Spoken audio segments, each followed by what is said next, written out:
Nenhum desses homens estava satisfeito com apenas uma mulher comum, mas também não foram incluídos para abandonar a moralidade macho-masculina convencional em relação à mulher, esclarecido por Freud em protestos contra a geração mais velha.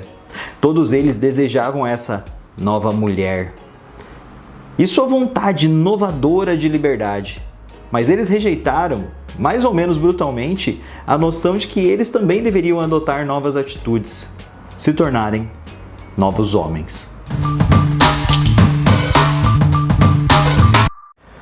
A artista alemã Hannah Rock nasceu em 1889 na cidade alemã de Gotha. Em 1912, ela foi para Berlim estudar artes.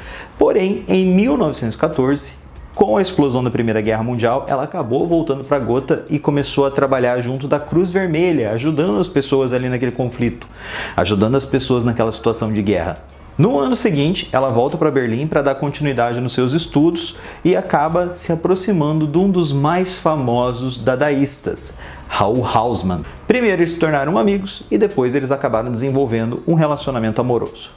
O dadaísmo em si, ele é considerado um movimento de anti-arte. Os dadaístas, eles se colocavam totalmente contra o sistema, contra a moral vigente, contra a estética, contra tudo aquilo que era estabelecido como lógico, coerente ou relacionado a uma tal moral burguesa que rege a sociedade que a gente vive. O dadaísmo, ele surge como uma reação à Primeira Guerra Mundial e toda a sua incoerência. A sociedade se dizia tão intelectualizada e inteligente, e como assim de repente se joga dentro de um conflito, começa a se enfiar em trincheiras para metralhar uns aos outros?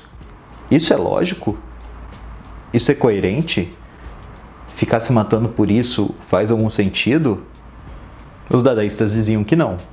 Os dadás tinham uma forte influência anarquista e Hannah vai começar a frequentar esses meios e ela vai começar a produzir fotomontagens. A Hannah Rock, inclusive, ela é considerada uma das pioneiras dentro dessa técnica, dentro dessa linguagem da fotomontagem, ao lado do Alexander Rodchenko, que vai estar fazendo isso lá na União Soviética. Em suas primeiras fotomontagens, Hannah mesclava fotografia e bordado, uma mescla incomum e com muitos significados simbólicos, já que o bordado é atrelado ao universo feminino e era desprezado pelos artistas da época. Na obra Chefes de Estado, Hannah usa o bordado como suporte para uma fotomontagem. Em destaque temos Friedrich Ebert, presidente alemão na época, e Gustav Nosk, seu ministro da Defesa. Ambos estão em trajes de banho e parecem estar curtindo numa boa, enquanto a Alemanha se afundava em crises políticas e financeiras.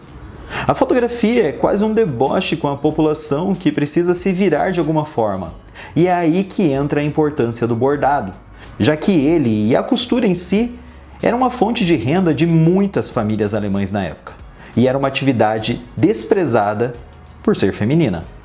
Políticos bonachões se divertindo enquanto o povo tá se lascando.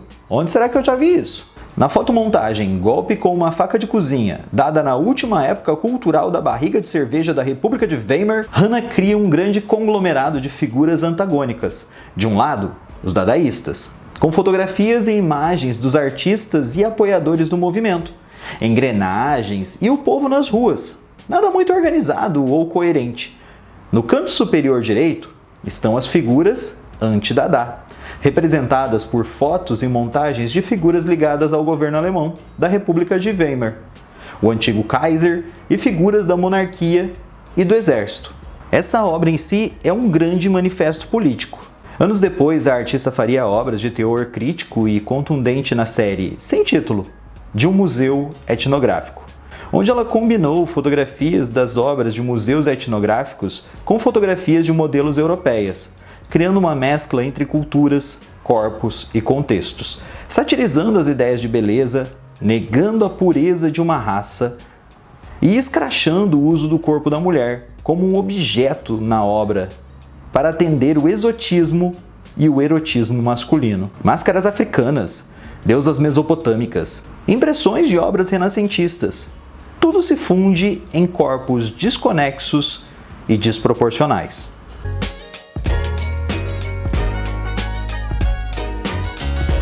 Fala-se muito que, por causa da conexão amorosa entre Hana e Raul, é que ela começou a frequentar os círculos dadaístas da época. Mas, estranhamente, ela era a única mulher. Estranhamente, por quê? Porque os dadaístas se diziam totalmente apoiadores da libertação da mulher. Mas, enquanto eles carregavam esse discurso bonitinho de feministas e que eram apoiadores das mulheres, na prática, o que se via era um desprezo pelas artistas dadaístas de Berlim. Hana fazia parte do grupo, mas enquanto isso, artistas como Sophie Taubert, Beatrice Hood e a baronesa Else von Freytag-Loringhoven e a baronesa Else von Freytag-Loringhoven eram desprezadas e completamente jogadas de lado. E muitas vezes eles deixavam a entender que a única coisa que mantinha Hana no grupo era a insistência de Raul, que não admirava ela enquanto artista, mas que mantinha ela ali porque ela era boa para servir uns doces, para fazer uns biscoitinhos, para servir um café. Hana relatou que Raul chegou a pedir para ela parar de fazer arte, arranjar um emprego formal para poder sustentar ele, enquanto ele produzia, sim, a sua arte. O mais bizarro dessa afirmação, esse pedido talvez fizesse algum sentido se o trabalho do Raul rendesse alguma grana, mas na época que o Raul pediu isso, o trabalho da Hana rendia mais dinheiro para o casal. Revoltada com a situação, Hana, em 1920, escreveu um ensaio, O Pintor, onde ela descreve uma situação de um casal moderno que buscava igualdade de gênero. Mas um dia, a esposa resolve pedir para o marido lavar a louça. E o marido, artista, entra em crise existencial porque ele, como figura masculina, agora teria que lavar uma louça. O fim do relacionamento entre a Hana e o Raul foi extremamente conturbado. O Raul era extremamente possessivo, não aceitava a separação, até afirmou algumas vezes para Hana que o único jeito dela se satisfazer completamente enquanto mulher era tendo um filho com ele, e ela chegou a engravidar 2 vezes do Raul, porém acabou perdendo os 2 filhos.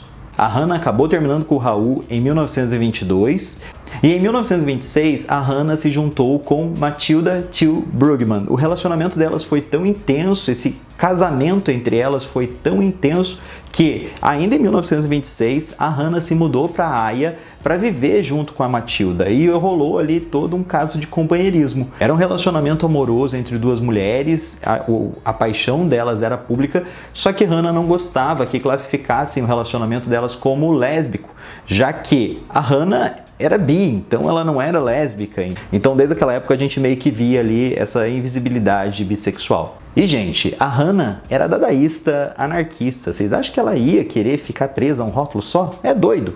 As duas acabaram se separando em 1935 e a Hana voltou para Berlim. Nessa época, Berlim já estava vivendo sobre o regime nazista.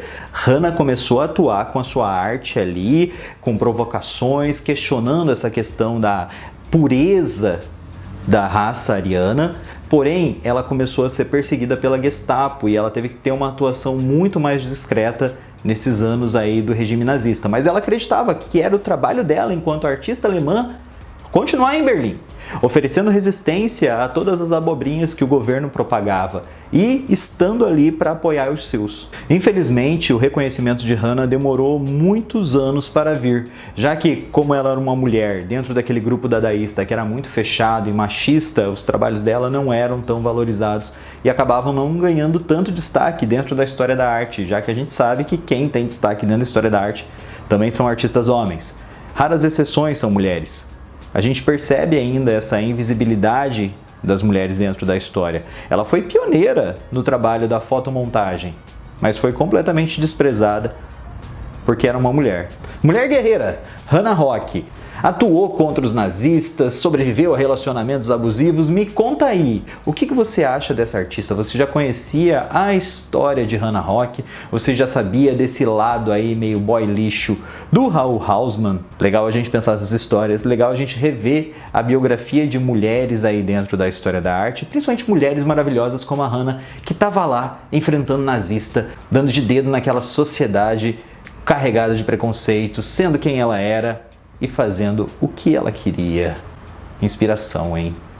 Bora pensar, me deixem aqui nos comentários o que vocês querem ver aqui no canal, que artistas vocês querem que eu fale.